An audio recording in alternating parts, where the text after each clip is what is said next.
Bueno, continuamos entonces con la serie que hemos denominado Sobrenatural, Milagros, y la hemos iniciado, la hemos puesto después de que estuvimos durante un mes estudiando acerca de la fe y creciendo en la fe.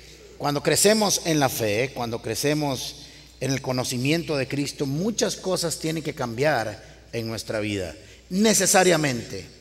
Es imposible que crezcamos en fe y crezcamos en el conocimiento de Cristo y no cambien todas las áreas de nuestra vida: espíritu, alma y cuerpo, cómo caminamos, cómo hablamos, cómo vivimos, cómo hacemos las cosas, etcétera, etcétera. Pero si hay algo que tiene que cambiar necesariamente, es también que tenemos que empezar a ver cosas sobrenaturales, porque la fe nos lleva a eso. Así que es importante que nosotros entendamos y comprendamos un poco acerca de lo sobrenatural desde el punto de vista bíblico y los milagros. Diga conmigo: me dispongo a ser enseñado y amonestado con el propósito de presentarme maduro delante del Señor. La gracia del Señor abre las puertas y el carácter las mantiene abiertas. Una pregunta que todos tenemos que contestarnos, si no nos la hemos hecho, es: ¿para qué son los milagros? ¿Cuál es la finalidad y el propósito de los milagros? Recuerden que cuando no entendemos bien algo, cuando no tenemos el propósito o la finalidad de algo, no sabemos para qué funciona, no hay ninguna razón para qué ponerla en práctica, porque no sabemos para qué funciona. Eso nos sucede muchas veces con las cosas de la tecnología, y cada día nos encontramos a gente, no sé si a usted le ha pasado en los parqueos estos donde ahora podemos pagar en una maquinita y de pronto llegamos a pagar y vemos a alguien así. Y entonces alguien amable llega y le dice: mire, meta el tiquetito aquí, pague allá. Esa máquina no representaba absolutamente nada hasta que no supiera la persona para qué servía y cómo funcionaba. Y así son muchas cosas en el reino de los cielos. Si no sabemos para qué son y cómo funcionan y cómo nos interrelacionamos con ellas, entonces no las vamos a poner en acción. Creemos a veces que los milagros son un acto de manifestación de David Copperfield o algún mago famoso, que lo único que pretende hacer son obras extraordinarias, pero sin un lugar, sin ir a algún lugar. Así que es necesario que entendamos para qué, cuál es el propósito. Y los milagros son señales. Los milagros y las obras naturales de Dios, sobrenaturales de Dios, señalan a alguien. No es señalan a algo, señalan a alguien, llevan a alguien, revelan la naturaleza y la condición de alguien, y este es Cristo Jesús. Todos los milagros de las Escrituras del Nuevo Testamento van a señalar a Jesucristo. Cuando vamos para algún lugar en la carretera vemos señales. No vamos para la señal. Las señales nos llevan a un lugar. Aquí hay varias señales en nuestro país que dicen que el volcán Poás está a la misma distancia en Alajuela que en Cartago. Es rarísimo, pero al menos dicen que hay un volcán Poás por algún lugar, ¿verdad? Así que las señales nos llevan a un lugar, pero no son el fin. Nada más son un medio. Entonces tenemos que recordar que las señales son un medio para señalarnos y llevarnos a Cristo Jesús. ¿Qué hacen este señalamiento? ¿A dónde nos dirigen? Bueno, acreditan, certifican y confirman que Jesús es el Mesías, porque las profecías del Mesías dicen lo que iba a hacer el Mesías. De tal manera que para identificar al Mesías había que ver las obras que él hacía para ver si era.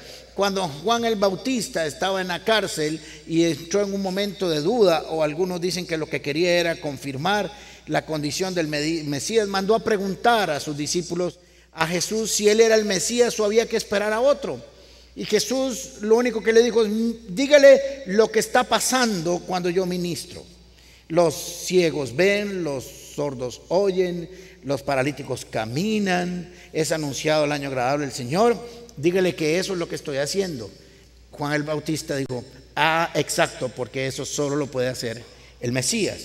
muestran salvación a los gentiles, mostraban y promueven la fe en quién, en Jesucristo, demuestran el poder del gobierno de Jesucristo, demuestran compasión y misericordia a los necesitados, revelan verdades bíblicas que son doctrinales y las hacemos realidad, o Dios las hace realidad a la hora de manifestar su poder. Revelan la gloria de Jesús para los que creen en Él. Así que recuerde que lo importante es que no son un fin, sino un medio. Y Dios quiere utilizar ese medio para que la gente pueda creer y entender y certificar a Jesús como el Mesías. Veamos un ejemplo de estos que está en Juan capítulo 3, versículo 1. Habla Nicodemo, dice: había entre los fariseos un dirigente de los judíos llamado Nicodemo. Fue de noche a visitar a Jesús. Rabí, le dijo, sabemos que eres un maestro que ha venido de parte de Dios, porque nadie puede hacer las señales que tú haces si Dios no estuviera con él. Nicodemo era un maestro de la ley, era un experto de la ley, y no identificó al Mesías o a Jesús por lo que decía, sino por lo que hacía, porque esa era la condición del Mesías. Vea qué interesante.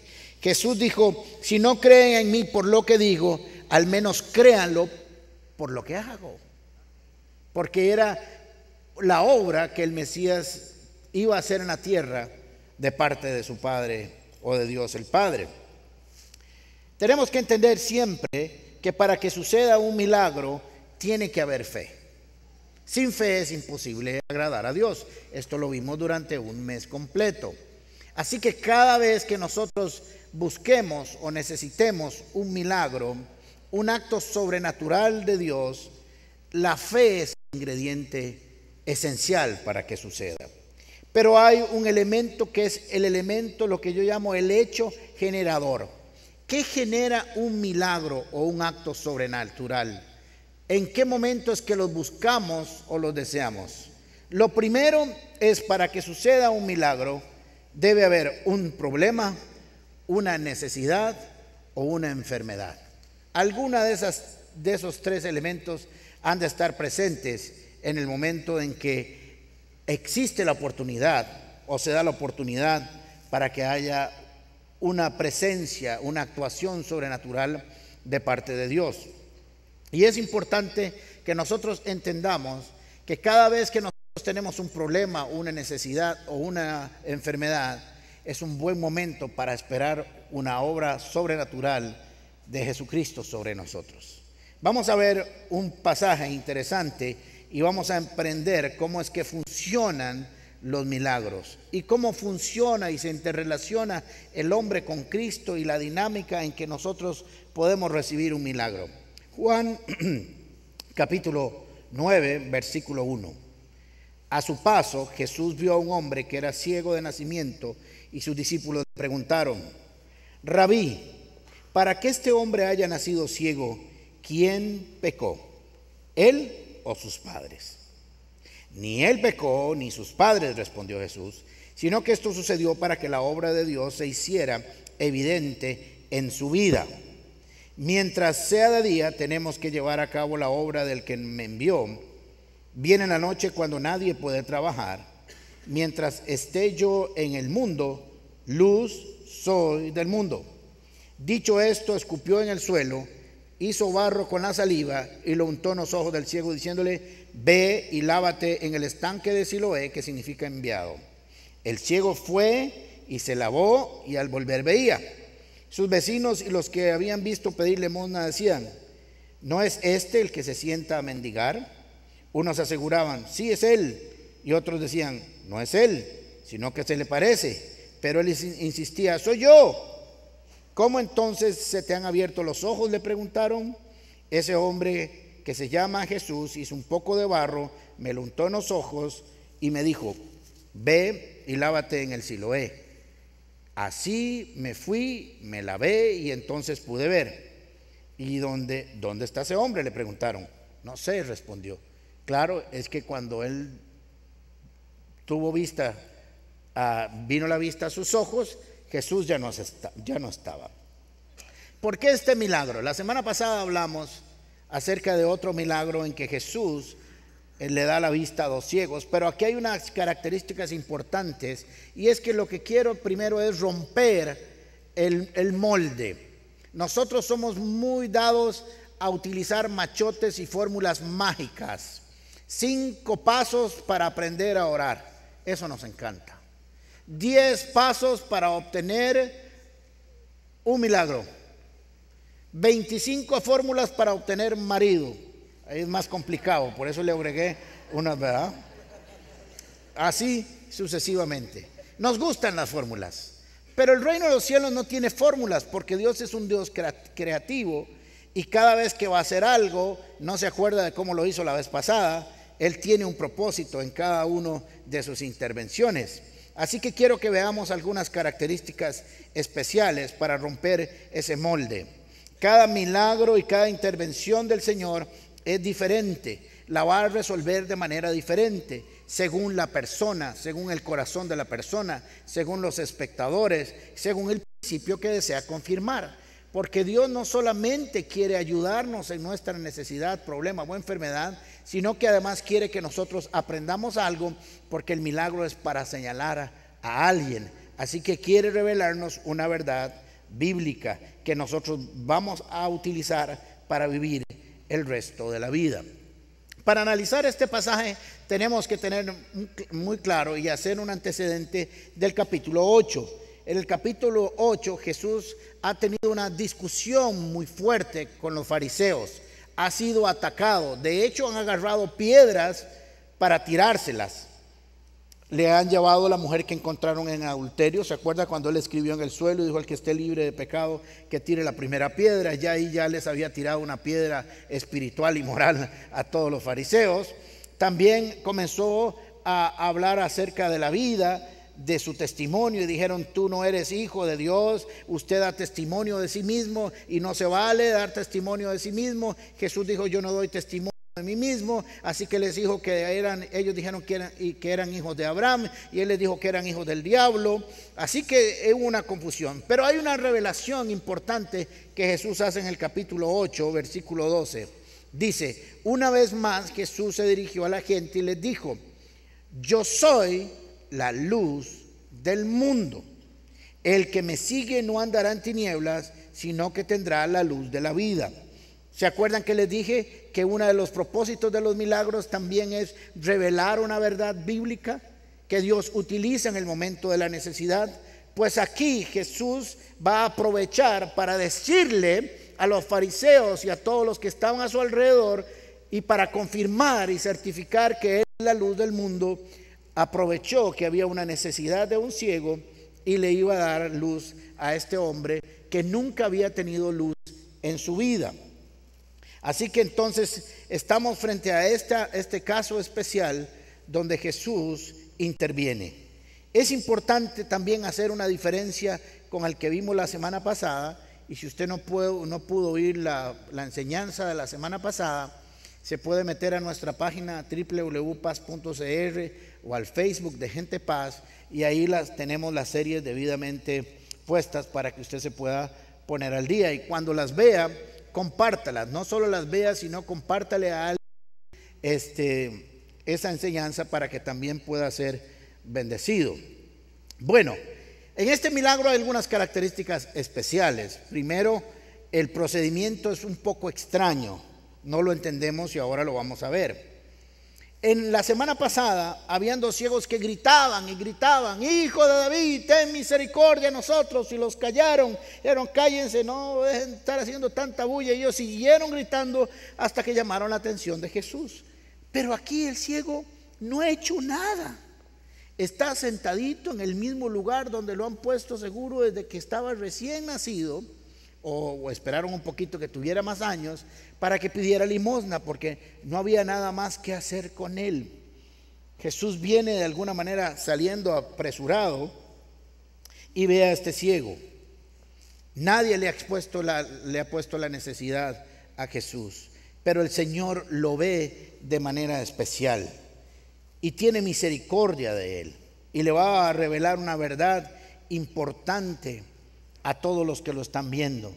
También le iba a hacer un beneficio a este hombre, no solo con que tuviera la vista, sino que lo iba a hacer productivo, iba a ser alguien que se iba a incorporar a la sociedad, iba a ser alguien que iba a aportar a la sociedad y no iba a estar solo mendigando. Cuando Dios nos cambia y nos transforma, no solo nos transforma a nosotros mismos, sino que transforma a todos los que nos rodean, porque cambia nuestra forma de vivir, cambia nuestra forma de pensar, cambia la forma en que estudiamos, en que trabajamos, en que nos relacionamos con los demás, y además trae un beneficio a toda una sociedad, a toda una familia.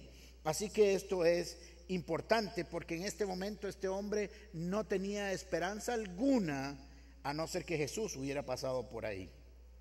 Me extraña también, me llama la atención de que Jesús dice, a su paso Jesús vio a un hombre que era ciego.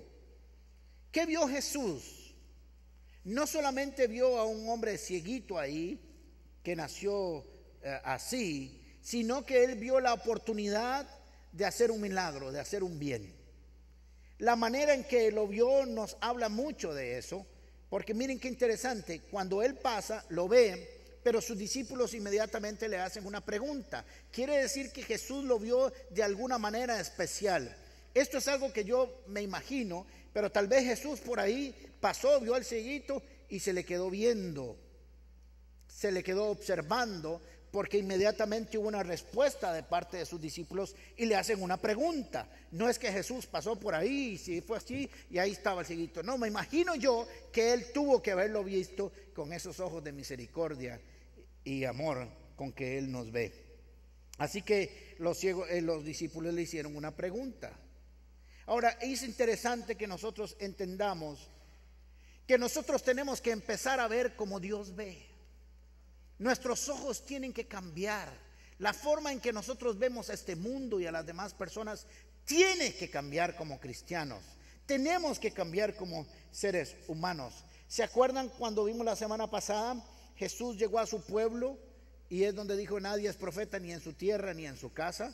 Porque cuando lo vieron a él, en lugar de pensar que era el Mesías, dijeron: este es el hijo de José, este es el hijo de María, es el hijo del carpintero. Y entonces seguro le pidieron una mesita y un closet y 2 sillitas, porque no podía hacer nada más, porque el concepto que ellos tenían de Jesús solo lo llevó hasta ahí. ¿Se acuerdan? Y no hizo más milagros porque no había fe. La forma en que nosotros vemos a Dios y vemos a las demás personas cambia nuestra perspectiva y lo que Dios puede hacer con ello. Cómo vemos nosotros los problemas, cómo vemos nosotros las necesidades, cómo vemos nosotros nuestra enfermedad, va a cambiar la forma en que Dios intervenga en ella. Por eso tenemos que volvernos personas de fe, aplicando la palabra y los principios del reino. Vea qué interesante, porque Jesús ve una oportunidad para que vean la gloria de Él, una ocasión para hacer un bien, una ocasión para revelar una verdad bíblica, una ocasión para manifestar su gloria y certificar que era el Mesías. Pero ¿qué vieron los discípulos? Alguien que tal vez era culpable de estar ciego. En lugar de decir: Señor, hay un cieguito aquí, tú lo puedes sanar, ¿podrías hacer el favorcito al hombre? Vea cómo es nuestra conducta. Ah, ciego, algo hiciste, la estás pagando. No es esa nuestra conducta. Cada vez que vemos a alguien pasándola mal, siempre o regularmente, decimos: algo hizo. Nadie levante la mano quien ha hecho eso. Lo vamos a dejar en incógnita. Yo sé que usted no lo ha hecho, solo su primo, pero usted no quiere cantarlo. Cuando llamaron a Jesús y lo llevaron donde Lázaro, su hermana vio un muerto y Jesús vio un hombre resucitado.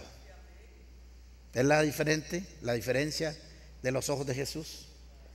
Cuando sus discípulos estaban en la tormenta y remaban y el viento les era contrario, ellos decían: esta tormenta terrible que nos ha venido. Y Jesús estaba de lejos y decía: qué buena oportunidad para que me vean caminar sobre las aguas. Qué buena oportunidad para que alguno de ellos pueda caminar sobre el agua. Y qué buena oportunidad para que me vean calmando la tormenta y los vientos. Qué diferencia cuando vemos conforme las cosas conforme la visión de Jesucristo. Cada necesidad, cada problema y cada enfermedad que tienes en la vida, ¿cómo la ves? ¿Qué es lo que ves?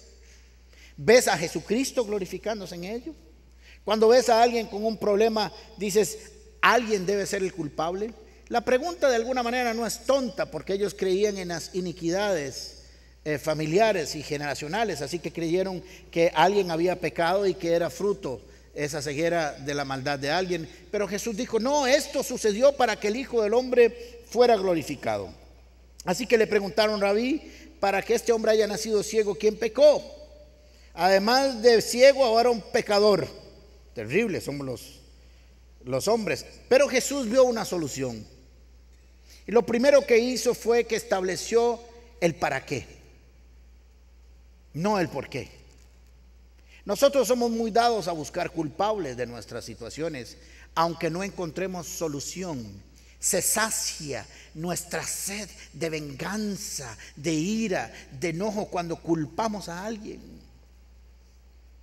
Siempre estamos buscando a alguien que sea culpable, en lugar de buscar cuál es la solución.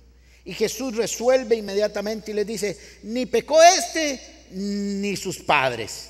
Esto sucedió para que el Hijo del Hombre fuera glorificado, y yo estoy aquí para hacerlo así. Ahora imagínense cuando este cieguito escuchó esa respuesta de Jesús. Tenía años desde que nació preguntándose, ¿por qué todo el mundo ve y yo no veo? ¿Por qué me tocó a mí? ¿Por qué yo entre tantas personas? Y somos tan misericordiosos que decimos, ¿y por qué no fue el vecino? Usted se ha dado cuenta cuando tenemos un problema que no decimos, ¿por qué a mí y a nadie más? Siempre decimos, ¿por qué no a aquel? Ninguno de ustedes lo ha hecho, ¿verdad? Ninguno. Yo sé que su mente es transparente, limpia y recta. Pero siempre queremos que el mal no nos llegue a nosotros, pero a otros sí. Y creemos que hay otros más malos que nosotros que debería haberles pasado.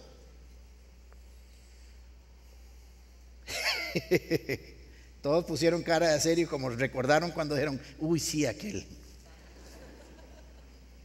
Ahora Jesús le dio una razón.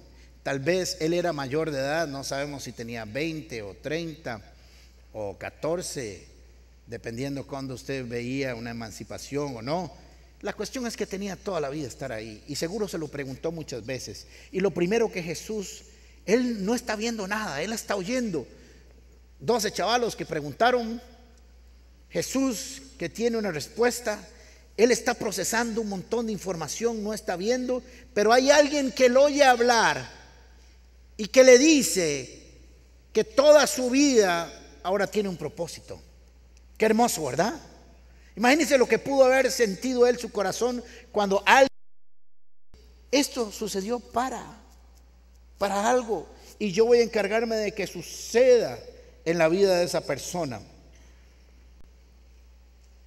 Siempre escuchamos esa palabrita cliché, nunca te preguntes por qué, sino ¿para qué?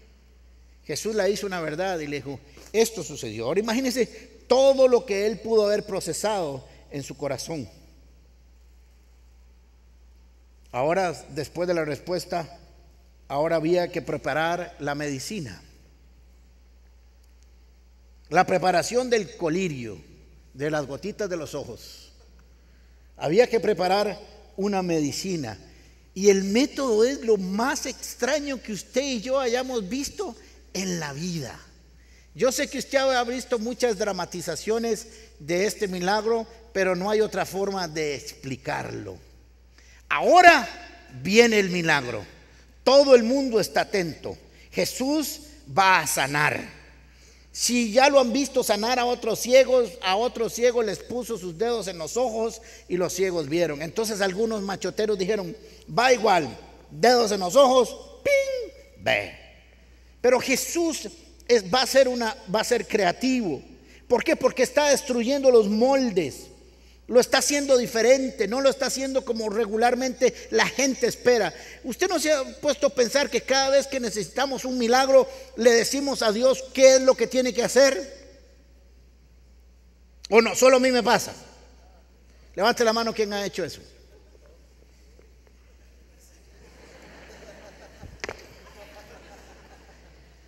Necesitamos un milagro, estamos en una necesidad, un problema, una enfermedad y le decimos: vea, Señor, que se haga tu voluntad, pero de la siguiente manera.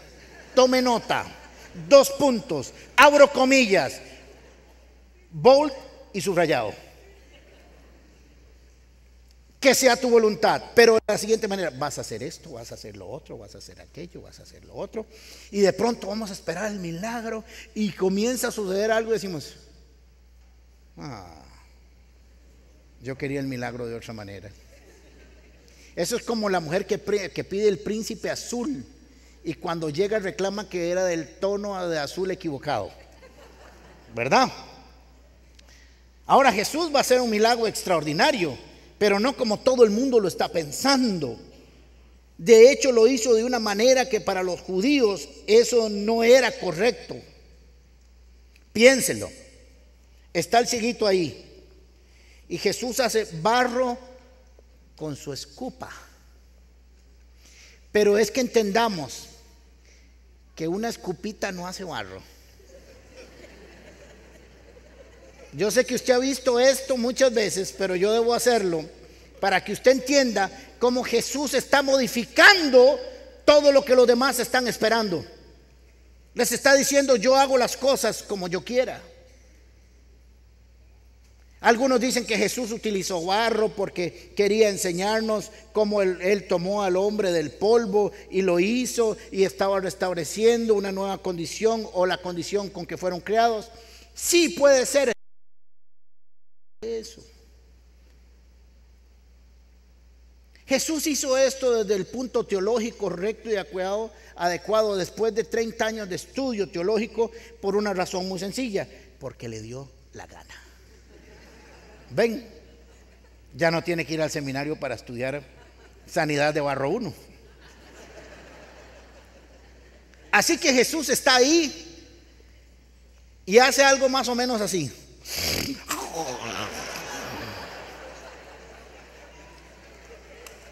¿Cierto o no? Si la mamá de ese cieguito hubiera estado a la par, hubiera dicho: cuidado, le pones unos ojos, cochino. Es que había que hacer barro. Usted hace una escupita así y hace así y le sale una cosita así. Pero había que hidratar el barro. No sé si 1, si 2, o si 3, o 4.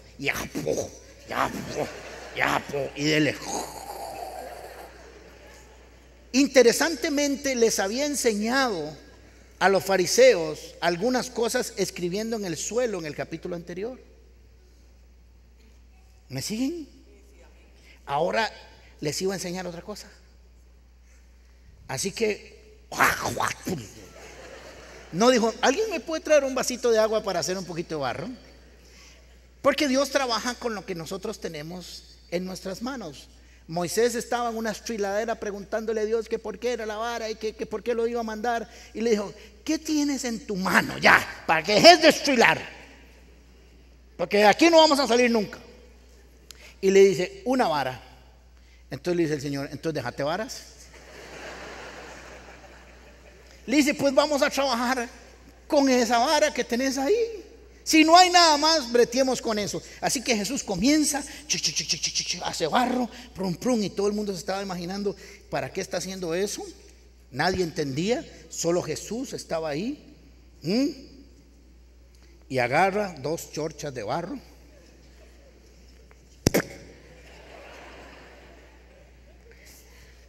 Yo me imagino que el ciego, digo, si antes no veía, ahora se pasearon en mí, porque veo menos. Se salvó el ciego que no estaba viendo cómo hizo Jesús el colirio. Si no, le hubiera dicho: ¡ey, dejémoslo así! Ya me acostumbré a vivir así. Y es que nosotros, cuando esperamos nuestro milagro, estamos dando métodos, los que nos gustan, con los que estamos de acuerdo. ¿Cierto o no? Queremos el milagro, pero a nuestro estilo, a nuestra manera, con nuestros requisitos. Posiblemente de verdad algunos de nosotros hubiera dicho, Irena Barquero hubiera dicho, a mí con ese barro no me toque. Y hubiera traído un pañito Lysol y limpia el barro y se pone aquí primero a ver si acaso. Interesante, porque lo pone y le dice algo extrañísimo. Pero había que probar la obediencia del paciente, había que probar la obediencia, el cumplir las instrucciones correctamente, porque para recibir un milagro hay que ser obediente, hay que cumplir las instrucciones. La fe es obediencia. Y le dice, vaya y lávese a la pila esa de Siloé. Y si no lo es Siloé. Es extraño, porque yo no creo que el ciego haya dicho, ok. O él sabía dónde estaba, tantos años de pasar por ahí, sabía dónde estaba Siloé. O si hubiera sido yo y me dice, vaya, lávese, y yo no sé dónde queda, agarro así al primero que hago así, lo agarro del pescuezo y le digo, aunque sea lo último que usted haga en su vida, usted me lleva ahí viejo, porque yo tengo que llegar. Y fue, y lo hizo, y obedeció a la manera que pudo, y como pudo, llegó, porque él fue y cumplió las instrucciones correctamente. Ve, lávate y verás. Alguno hubiera estado ahí y le dice, no, Señor, pero ¿para qué me vas a hacer lavar? Tranquilo, no se preocupe, haga aquí el merecumbé y ya, y salimos de esto, porque yo a usted no lo voy a irse. Yo de aquí no me voy sin usted. Pero obedeció. Es interesante porque nosotros nos cuesta obedecer aún en medio de nuestra necesidad. Mire, yo no sé, en la experiencia mía como pastor y de Flora y mía y algunos de ustedes que dan consejería, hay gente que llega a pedir consejo y usted le dice punto 1, 2, 3, y cuando van por las escaleras van 9, 20 y 34. Y uno dice, ¿para qué vino? ¿Para qué vino a buscar consejo? Buscamos ayuda de parte de Dios y cuando Dios nos dice, a ver, haga esto, le decimos, no, es que yo no quiero hacer eso. Nos ha pasado a nosotros muchas veces que hay alguien que está en una necesidad absoluta, llama hasta llorando. Y le decimos, ok, bueno, venga mañana a las 2 que tengo chance. No puedo. Ok. Ya uno ve la agenda y revisa. A las 4, no, tampoco. Pero no es que dicen que es que estoy trabajando, dicen que no puedo. Muy bien. Y a las 6, no juega la Cele. Y uno dice, no debe ser tan grave el problema. Y al final, ¿sabe qué dicen? Usted no podría venir a mi casa. Si hubiera sido ese cieguito, dice, ¿alguien me podría traer una manguerita, por favor? Y me lavan los ojitos para no tocar yo el barro. Viene la gente y se le dice, métase a estudiar la palabra de Dios. Comience a buscar en la palabra de Dios. La fe viene por el oír y el oír por la palabra de Dios. Venga a adorar con nosotros, venga a las noches de oración. Hay muchos de ustedes tienen problemas y estamos aquí en la noche de oración orando los miércoles, hora y media por todo el mundo y no vienen los necesitados. Por lo general siempre vienen los que andan buscando cómo ayudar a otros. Es extraño. Queremos que las cosas vengan gratis. ¿Usted cree que Jesús no pudo haber dado la vista ahí mismo? Los ciegos anteriores gritaron y pasaron por encima de la sociedad que los callaba y gritaron más y dijeron, usted no nos calla, va, calla a su mamá, le dijo un ciego de esos a un discípulo. A un discípulo le dijo así. Dice, pero yo voy a gritar hasta obtener un milagro. Ellos ya habían hecho su parte, pero este no había hecho nada. Este se lo estaba encontrando gratis. Así que algo tenía que poner en el proceso. Entiende, tienes que poner algo en el proceso. En el reino de los cielos, gratis. Aún la salvación hay que creerla. Hay que creerla. Y hay que vivir como alguien que creyó. Tienes que hacer algo. Poner en acción tu fe, porque la fe es acción. Así que es importante que nosotros entendamos que Él fue y vio. Dije al principio que los milagros eran para señalar, para indicar a Jesús. Así que este sujeto fue. Se enojaron los religiosos, porque los religiosos se enojan cuando Dios hace milagros, porque viene en contra de su condición.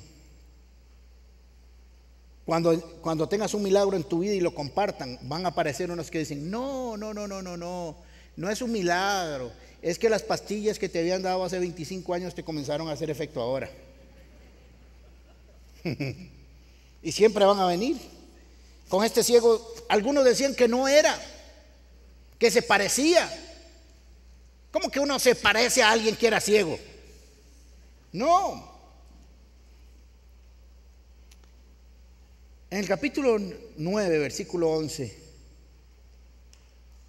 cuando lo estaban consultando a él, al ciego, respondió y él dijo: aquel hombre que se llama Jesús hizo lodo, me untó los ojos y me dijo: ve a Siloé y lávate. Y fui, vean la forma. Él me dijo: lávate, y fui y me lavé. Exactamente lo que le dijo Jesús. Y recibí la vista. Entonces le dijeron: ¿dónde está él? Y él dijo: no sé. Y es que no sé, yo ni le he visto la cara. Pero en el 17 lo vuelven a consultar y le hacen una pregunta diferente. Antes le habían preguntado qué era lo que le había sucedido para ver. Pero en el 17 dice: entonces volvieron a decirle: ahora, ¿qué dices tú? Ahora ya no de lo que pasó, sino del que te abrió los ojos. No cómo te los abrieron, sino qué piensas tú del que te los abrió. Antes había dicho ese hombre, Jesús. Pero aquí él responde y dice: es un profeta. ¿Se dan cuenta? Ahora, en medio de su milagro, había recibido una revelación de quién es Jesús. Cada milagro y cada hecho sobrenatural de tu vida es solo para señalar a alguien, no para señalar a algo.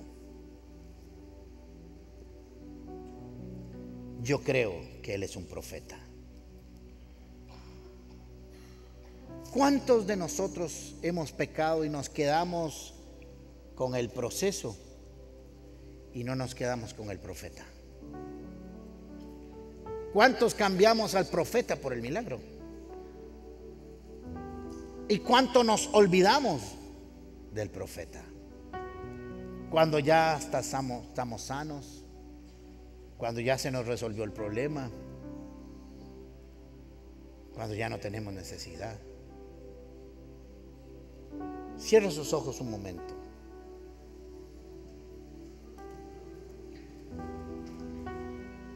Todo lo que Jesús ha hecho para ti, todo lo que Jesús ha hecho para ti, tiene como propósito que le conozcas aún más y que la revelación que tenías de Él ahora sea mayor.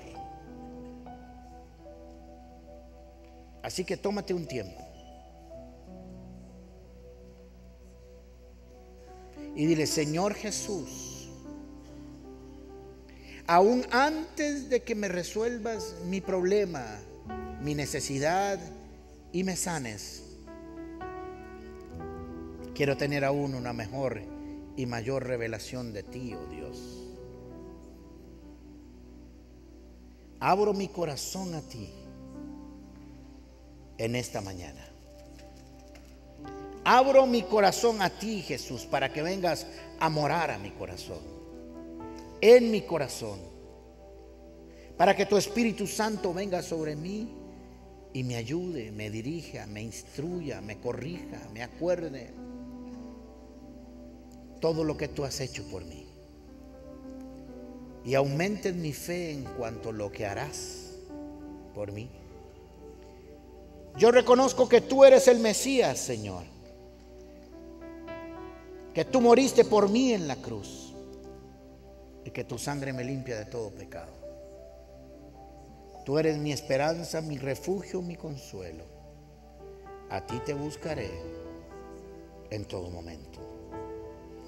Y cuando venga mi milagro, cuando venga la manifestación sobrenatural que en algún momento de mi vida recibiré y necesitaré,